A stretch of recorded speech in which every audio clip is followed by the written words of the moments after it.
Platinum Card Service. Rebecca speaking. How may I help you? I've got a few problems with my credit card account. Okay. What is your credit card number? Let's see. It's here somewhere. Ah, here it is. Can I just take the card number, please? Yes, it's 6992 6992 3443 3443 1147 1147 8921. 8921. Right. Can I just check that? 6992 3443 1147 8921. That's it. And your name? Carlos de Silva. I just need to check a few details for identification and security, if you'll bear with me. That's okay. And what's your postcode? SE1 8PB. SE1 8PB. That's it. Vauxhall Close, London? Yes, that's right. And the house number? 43. And can you give me your date of birth? 13th of the 7th, 63. And one further check, if I may. Can you give me your mother's maiden name? Yes, it's Moore. Is that M-O-O-R-E? Yes, that's it. Yes. Now, can we get on with this? Yes, sir, certainly. I'm sure you'll appreciate that all these checks are necessary for security reasons. So, what exactly is the problem? Problems? Okay. Well, first, your computer seems to have gone mad.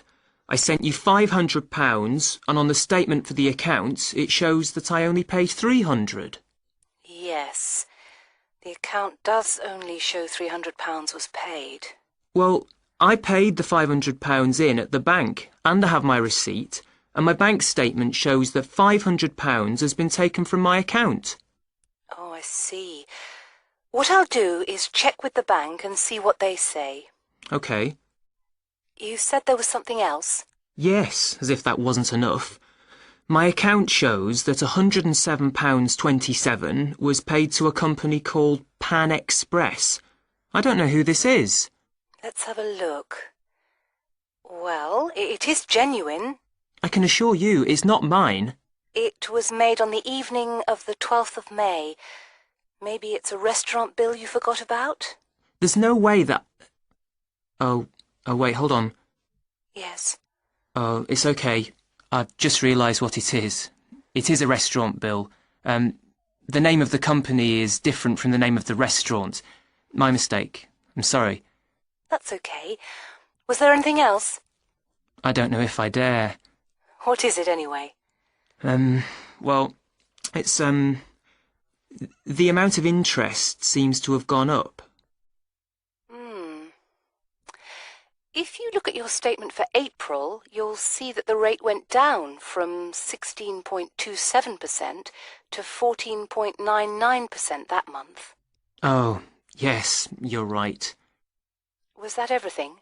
Yes, basically, it is. OK. And can you check my payment? Oh, yes, I'll do it. Can I phone you back? I'll be at home for the next 2 hours. I have to leave at 11. Right. What's your number? 020 7989 7182. Hold on. 020 7979? No, it's 7989, and then 7182.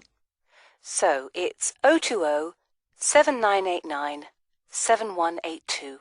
Yes, that's it. OK, I'll phone you straight back. Thanks. Bye.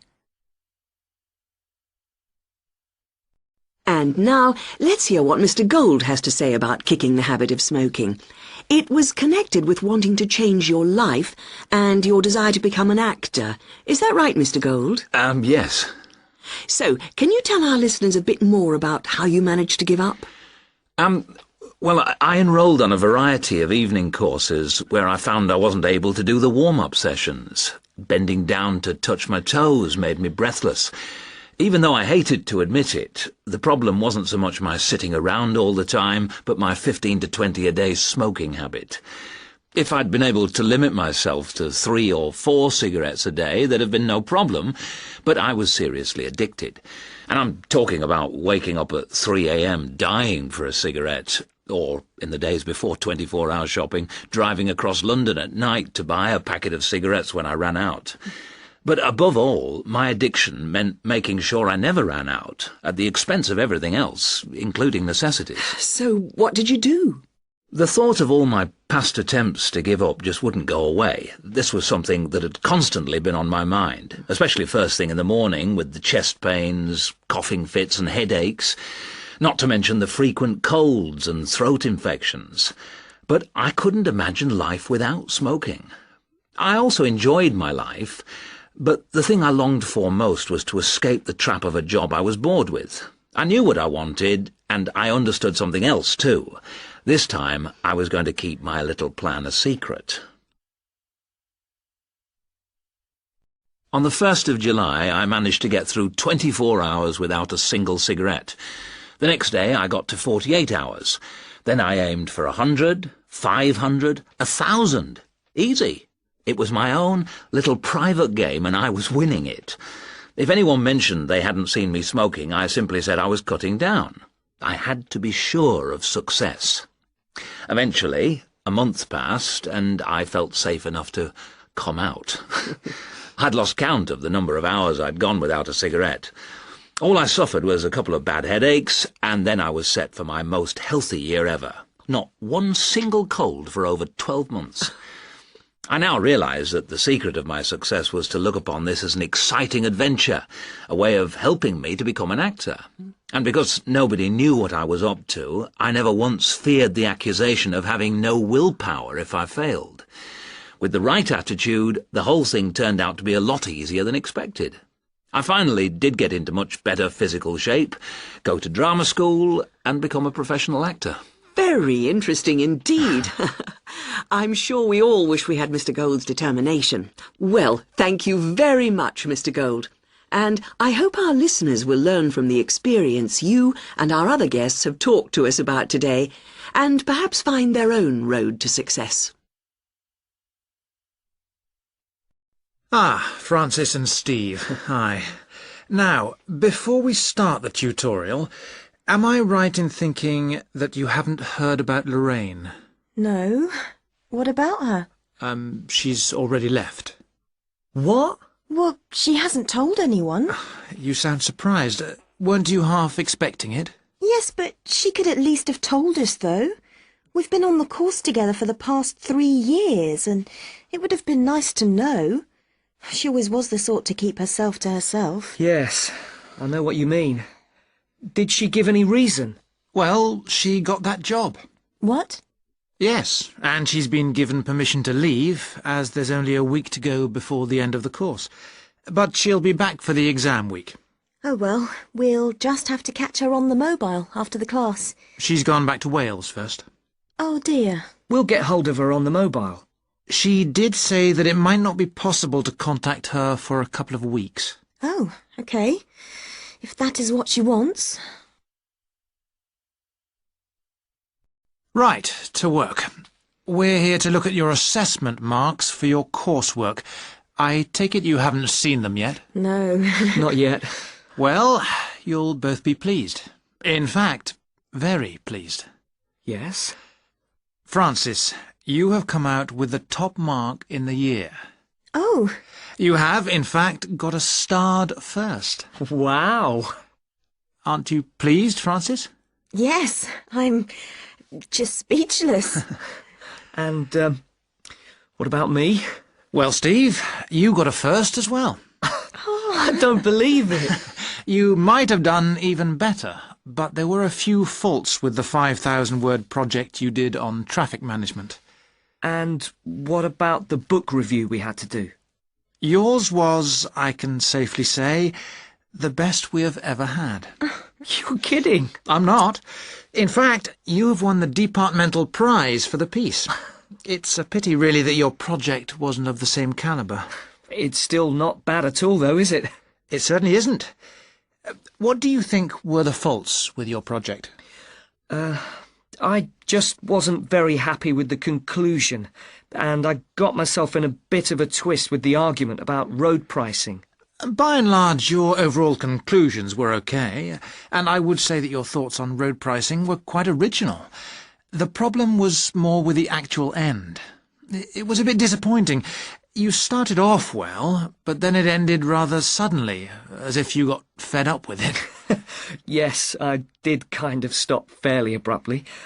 I couldn't think of much to say, even though I knew it was important. Yes, that section needed a bit more work on it. But, as I said, by and large, it was very good. And, Francis, your project was excellent. So much so that we think you should take it further, and perhaps do a PhD, or at least an MPhil. What do you think? I hadn't really thought about it. I've just been concerned with getting through this final year and getting all the coursework and exams out of the way. I can understand that. But I do think that you ought to consider it seriously. If you perform as well in your exams as in your project work, you're on course for a first. Do you think that I'd get funding for it? Well, any grant will be discretionary, but you have as good a chance as anyone else. I'd even say a much better one. If you do get a first, it'll be the only one we've had in this department for 3 years. And I'd be happy to be your supervisor. Thanks. I'd like that. Do you think I should start applying for it now, or wait until after the exams? I think you must really start thinking about it as soon as you can. And Steve, what about you? Have you thought about going on to do research? I have thought about it, but I have a job lined up if I get a good degree, and quite honestly, I am fed up with not having enough money to do the things I would like to do. I can understand that. Is there anything that either of you would like to talk about? Yeah, I have a couple of things I'd like to ask, if you don't mind. Okay. We have roughly 20 minutes left, so, Steve, would you like to go first? Right. Good morning. My name is Dr. Mervyn Forrest, and I specialize in management techniques and training. I've been invited here today to talk to you about the cost to the economy of bad management. And what I would like to dwell on first is an area that has recently been exercising everyone, and that is coercion in the workplace, or, to put it more simply, bullying. It has been estimated that bullying at work costs the British economy up to £4 billion a year in lost working time and in legal fees. And with the problem apparently on the increase, it is time that managers took on board what is happening. I would like to think that what is perceived as bullying is nothing more than lack of experience, insecurity, or lack of awareness on the part of managers, and not a conscious effort to attack someone, but that is perhaps a case of my being naive or over-hopeful. Before we break up into groups to look at the first task on the handout you've got, I'd like to give you a start with some of the main bullying methods that have been identified so far. Basically, what I'm going to do here is to give you examples of 1 or 2 points. Can you all read the OHP clearly? Yes? Right, off we go. The first item on the list is giving people tasks which managers themselves cannot do and which are therefore impossible to achieve. This is, in fact, a very common strategy used by managers to manage their subordinates. It gives certain people a false sense of security as they watch others failing while they try to achieve the goals set. Another simple bullying technique is constantly moving the goalposts, especially when one's employees are in the middle of a task.